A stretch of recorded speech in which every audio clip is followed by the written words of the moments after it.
आजा आजा रावल्याला वाटत.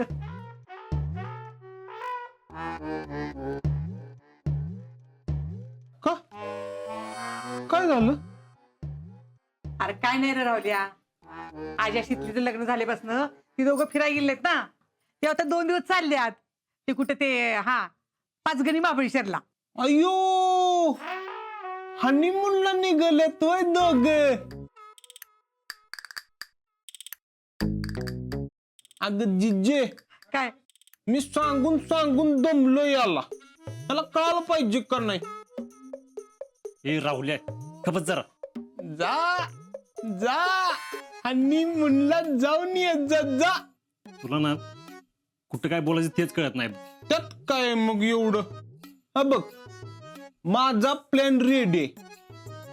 माझं लग्न झालं की मी हनीमूनला जाणार आहे स्वित्झर्लंडला.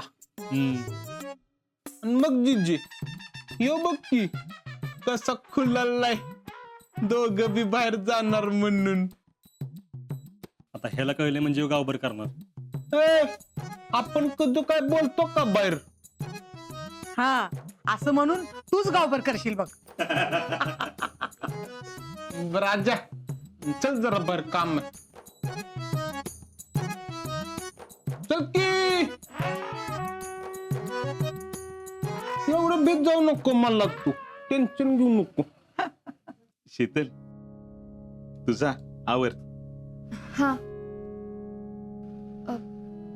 जेडे ते चावी.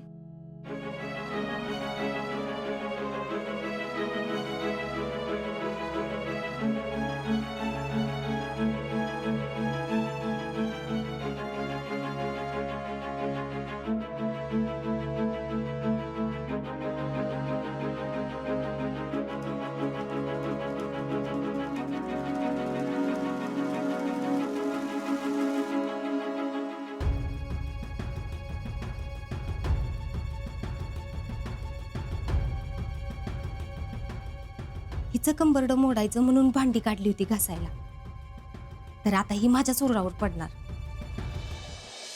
आता एवढ्या गडबडीला पज कशाला पाहिजे ग? अहो त्याने अजिंक्य महाबळेश्वरला चाललेत 2 दिवस फिरायला. बरं झालं बाई, दोघांना त्यांचा वेळ तरी मिळाला. आता 2 दिवस का होईना दोघ जण एकत्र बोलतील, बसतील, राहतील, हो की नाही? होय. आणि मग अजिंक्य तिकडे गेल्यावर काय, नुसतं फोन नाहीतर पत्र. कसं बी म्हणलं तरी फरक पडतोयच की. ह्यात बघितलं का? बघितलंय. हा हे बघा, अहो ही पर्स त्याने नवीन घेतली होती आणि वापरली पण नाही. मग आता म्हणाले जाताना हीच घेऊन जाते म्हणून. बरं झालं, जा आधी तिला देऊन ये जा. हा अगं थांब, अशीच कुठं रिकामी घेऊन जातीस? 4 पैसे पण ठेव की त्याच्यात. अगं अशी मोकळी पर्स देऊन ये. अगो बाई होय की. अहो पण पैसे आता म्हणजे नेमकं नाना नाही, दोघं पण बाहेर गेले. थांब, आता आपणच ठेवूयात. माझ्याकडं आडीनडीला ठेवलेले असतील 400 रुपये. थांब.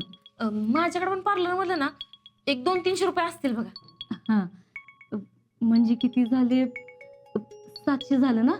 हा वय पण असं आडनीट 700 देऊन कसं चालेल बाई?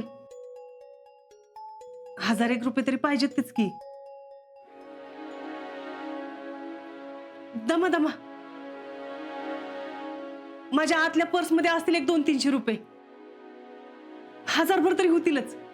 थांबा आणते. हे बघा, हे माझ्याकडचं का नाही किती आहेत? 300 आहेत. हा हे बघ माझ्याकडचं पण. हे बघ 400 आहेत. हा हे बघ 300 आहेत.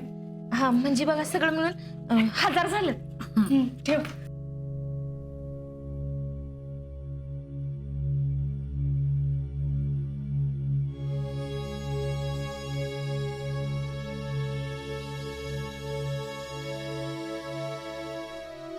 भाऊजी पाणी आणू का?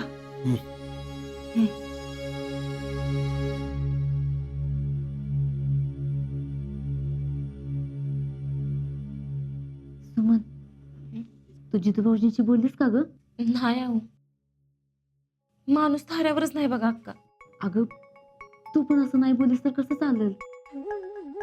आपल्या माणसाला आपणच बोलतं करायला पाहिजे की.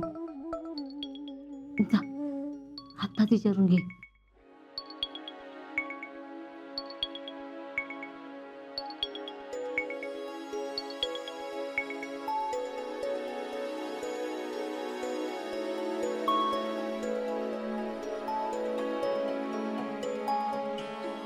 आहो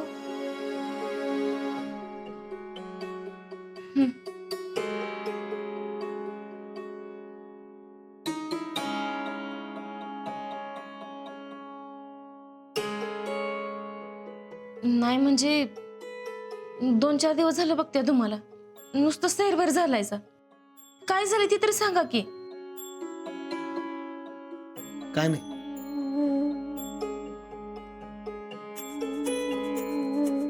ते जरा पावसाचंच. अहो असं का करताय? असं पडकेवानी का वागताय? जे काय झालं ते स्पष्ट सांगा की. इथं माझा जीव टांगेल लागलाय. तू गप्प बसती का जरा? लगेच काहीतरी सुरू होतं तुझं. अहो जितू भाऊजी तिच्यावर कशाला चिडताय? काय असं मनात ते गडागडा बोलून टाका की. अहो आजवर आपल्या घरात असं दडून कुणी काही ठेवलं नाही. अहो काय झालं असेल त्यावर आपण सगळी मिळून तोडगा काढू की. वहिनी खरंच काय नाही. आता पावसाळ्यात शेतात काही एक काम असतंय का? त्यात पावसाची झड चालू झाली ती कामं होत्याल का? गडी बी किरकिर करतात मग. जितू शेठ येऊ का?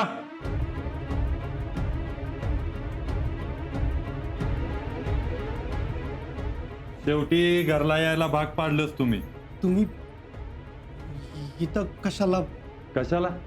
घ्या वहिनींचा हातचा चहा प्यायला आलोय. आणि कशाला? काय जितू शेठ, ते बी आम्हीच सांगायचं काय? कशाला ते? हो पण मी म्हणलं होतं की काहीतरी करतो म्हणून.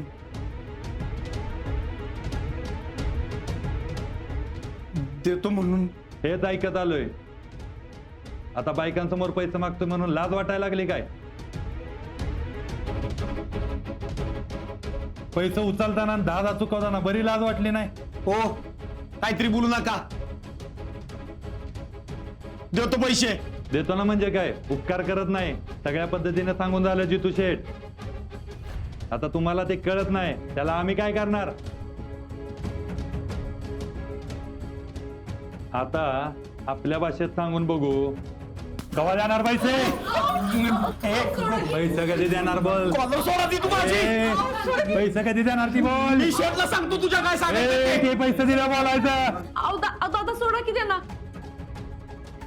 सांगा की तुम्ही पण त्यांना. हो वहिनी मध्ये येऊ नका, आमचा पर्सनल मॅटर आहे.